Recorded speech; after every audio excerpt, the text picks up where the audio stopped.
A shopper accused the grocery chain of selling dark chocolate that contains potentially unsafe levels of lead and cadmium. So the shopper claims that had this been disclosed on the labels, they wouldn't have bought the item. We all like chocolate, but is it really okay to give it to your children?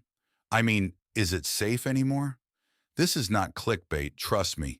We all know it's so tasty, and some of the big brands out there even label it healthy. But the recent reports and facts say otherwise.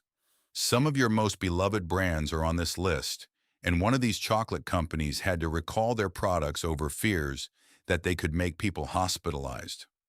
Another faced allegations connected to child labor in its supply chain. And one of the biggest names in chocolate was hit with lawsuits after consumers discovered something awful in products they trusted for years. Just so you know, these aren't obscure brands you've never heard of. They're some of the biggest names in American supermarkets. Today, we're counting down 10 worst U.S. chocolate brands that have found themselves at the center of horrible controversies. And the brand sitting at number one has been accused of so many different issues that it makes the rest of this list look small. At number 10, we have Trader Joe's dark chocolate. Dark chocolate always brands itself as something healthy. It has more cacao, more antioxidants, better for you. That's the story on the package, at least. Everything was going well until Consumer Reports actually tested it. In December 2022, they tested 28 dark chocolate bars. Trader Joe's 72% cacao bar came back at 192% of California's lead limit. Their 85% bar was worse, 127% for lead, and 229% for cadmium. They had the highest risk category for both metals at once. You want to know how it affects you? In simple terms, when a heavy metal accumulates in the body, it ends up potentially causing kidney damage, nervous system issues, and developmental problems. Then started the backlash. 5 lawsuits combined into one case with 17 law firms behind it. In March 2024, a judge dismissed most of it, not because the metals weren't there, but because the court concluded that the presence of heavy metals in dark chocolate was not a hidden or exclusive risk. Because the risk has been widely reported in scientific studies and consumer advocacy reports, it could have reasonably been discovered by consumers. And this wasn't the first time the issue had surfaced. Years before the Consumer Reports testing, Trader Joe's had already been involved in a California settlement dealing with lead and cadmium levels in chocolate products, meaning concerns about these metals were hardly new to the industry, and yet we had the same product served with no apparent changes. At number 9, we have a brand that's been on every holiday table for generations, and what slipped past their own packaging process could have sent someone to the hospital. At number 9, we are putting Russell Stover. You recognize it. It's the box of chocolates on every holiday table. It's the safe, nostalgic pick for every house. The kind of brand you don't think twice about. But sorry to say, that's exactly the problem. In 2019, Russell Stover got named alongside Ghirardelli in a slack-fill lawsuit. For context, it was a case that proved they were filling boxes with hidden empty space, making you think you bought more chocolate than you did. But we wouldn't put this brand at number 9 if that's all they did, because the second case is downright horrifying. You know, 33 million Americans have peanut allergy, especially the kids, and in 2008, they recalled a product with undeclared peanuts. We know it happened 18 years ago, but the problem is that they didn't learn from their mistakes, and it could have been fatal for so many people out there. In February 2023, the FDA confirmed a packing error.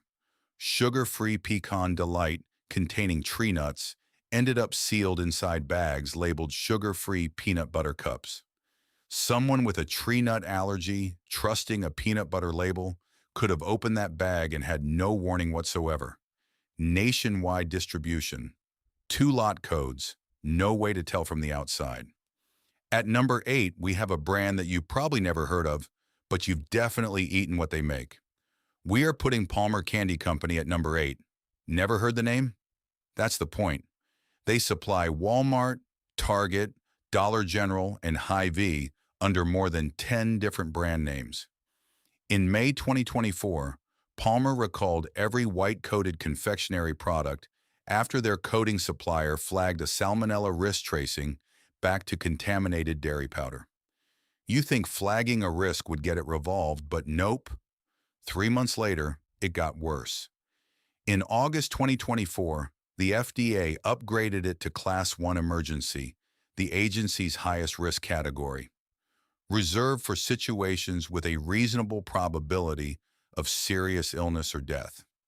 Products had already shipped to at least 16 states under names that gave zero indication they all came from the same Iowa factory.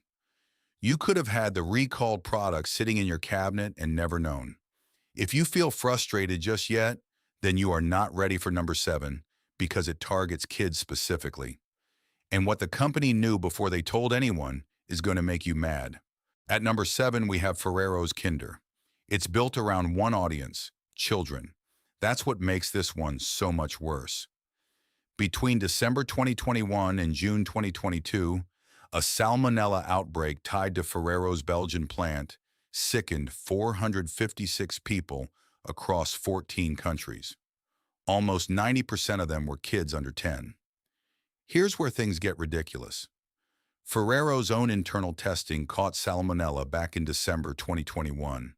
9 of those samples matched the outbreak strain genetically. They knew in December. The worldwide recall didn't start until April 2022, 3 to 4 months.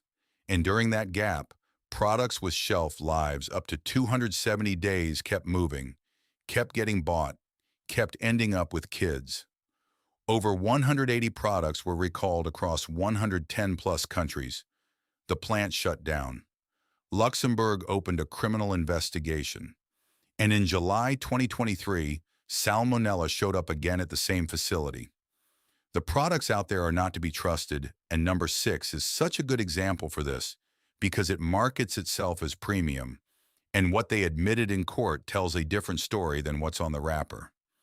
At number 6, it's Ghirardelli, the gold foil all the way from San Francisco. They advertised themselves as the premium option, and the price tag definitely backed up the hype.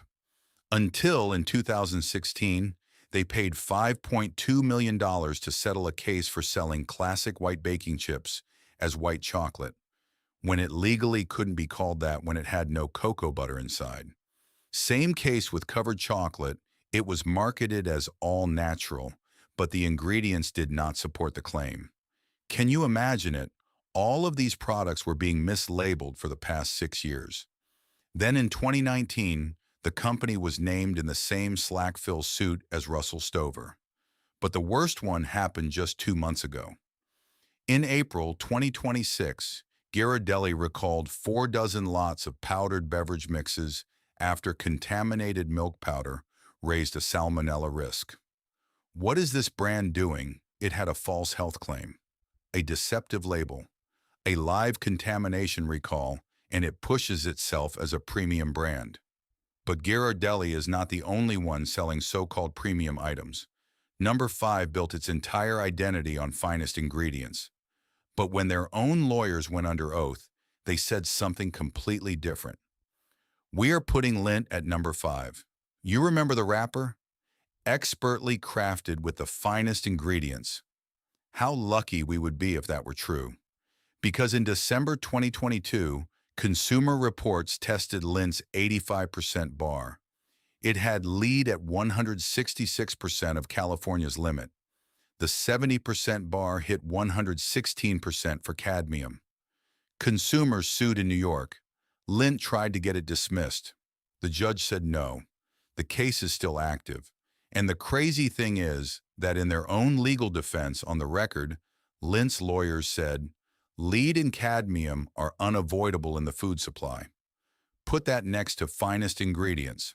One sentence was written for a courtroom. The other was written for you. Just like Trader Joe, they'd already signed a 2018 settlement over the same heavy metals, years before any of this became public. If this made you upset, then get ready for another punch, because number 4 made it to the Supreme Court over child slavery. The court didn't rule the slavery wasn't real, just that the courtroom was wrong. At number 4, we have Nestlé USA. Nestlé USA was named in the biggest child slavery case in American legal history. 8 former child slaves, trafficked from Mali to Ivory Coast cocoa farms, alleged Nestlé provided the capital and training that kept those farms running. This case went on for 16 years in court, and the verdict was announced in the Supreme Court in 2021. The case was dismissed, 8-1, not because the slavery didn't happen, but over where U.S. law applies. The dissenting justice flagged how narrow that really was. In 2024, a new D.C. lawsuit argued Nestlé's zero-tolerance marketing is itself deceptive, given what they already know about their own supply chain. Putting child slavery aside, Nestlé has others to worry about as well, because just in 2023 alone, Nestlé recalled Toll House dough for wood fragments. And separate from this, even Nestlé wasn't safe from consumer reports. It was found that their hot chocolate mix is well over California's lead limit. Number 3 got caught on hidden camera doing the opposite of what its ethical sourcing program promised. We have Mondelez at number 3. You might know it better as Cadbury, Toblerone, or Oreo. Well, Cadbury built its identity on Cocoa Life, an ethical sourcing promise. In 2022, a hidden camera proved otherwise. Channel 4's Cadbury Exposed filmed kids as young as 10 working illegally on farms supplying that exact program. Farmers earning less than £2 a day, not enough to even hire an adult instead. It became so bad that a competitor, Tony's Chocolonely, publicly accused Mondelez of directly driving farmers toward child labor. Then the lawsuit slapped the brand. A 2024 class action claims the Cocoa Life logo on Oreos, Toblerone, and Cadbury deceives shoppers into thinking the cocoa is 100% sustainable, while kids work the same farms with machetes. Rainforest Action Network gave Mondelez an F. A separate case alleges protected rainforest and indigenous land got cleared for Cadbury's cocoa. That case survived their motion to dismiss, but it's still active. If you think child labor was bad here, then you might crash out at number 2, because cameras in Ghana caught 5-year-olds with machetes nearly as big as they were. Mars comes at number 2 on this list. We love M and Miss Snickers, Twix, Dove. It tastes so good. It's sold in 180 countries. But the question is whether making good candy is an excuse to give up morals. In November 2023, CBS News went to Ghana. What they found was atrocious. Kids as young as 5 swinging machetes, harvesting cocoa for Mars's supply chain. CBS got a whistleblower list. All of the kids that Mars claimed were in school. Field supervisors confirmed those kids were still working, and CBS reported supervisors said paperwork was being falsified the whole time. Mars said it was urgently investigating, but no supplier terminations were ever confirmed. That same day, a D.C. class action hit Mars over negligent supervision and consumer fraud. This isn't new. Back in 2018, a California court ruled Mars has no legal duty to disclose child labor on packaging because it doesn't create an unreasonable safety hazard in the candy. So apparently legally, it does not matter whether child labor is happening or not, and there is no need to tell the consumers about this on the packaging. Mars promised to eliminate the worst child labor by 2005. That deadline's been missed 5 times. 2005, 2008, 2010, 2015, 2020. If this is only number 2, you already know what's coming. At number 1, we have Hershey, the largest chocolate maker in the country and the heaviest documented record on this entire list. Let's start with what's in it. Consumer Reports found Hershey's Special Dark among the highest in lead and cadmium back in 2022. Then in 2023, their 100% cacao cocoa hit 125% of California's lead limit per serving. Hershey's milk chocolate had the highest lead level of every milk chocolate bar tested. Over 75,000 people signed a petition demanding action. Hershey's own CFO told Reuters they'd continue to look for opportunities. Basically, there was no firm commitment. Then there's what's wrapped around it. A pending suit alleges PFAS, forever chemicals, in the wrappers of Reese's, Kit Kat, Heath Bar, and Almond Joy. That's not all, there's the candy itself. Lawsuits running from 2023 into 2026 over Halloween Reese's showing carved pumpkin designs the actual candy never had. One case dismissed in 2025. A new one's active right now in New York. And underneath all of it, the same unresolved problem that's followed them over a decade: child labor in their cocoa supply in Côte d'Ivoire. 2 class actions dismissed again because a judge ruled it wasn't a physical defect in the chocolate itself. Heavy metals, forever chemicals, deceptive packaging, unresolved child labor allegations going back over 10 years. Hershey isn't number one because of one scandal. It's because of all of them at once, with no resolution in sight. Every brand on this list had one thing in common. All of them were trusted by the consumers. We picked them without ever thinking twice. That's how it works. We don't read a court filing before buying a candy bar. We don't check a Consumer Reports lab test before handing your kid a chocolate egg. We just trust the name on the wrapper because it's always been there. And these brands get away with all of this because of this trust. If this changes how you look at your pantry, share it with someone who still thinks chocolate is the one simple, harmless thing in the grocery store. Let us know your thoughts in the comments. Until next time.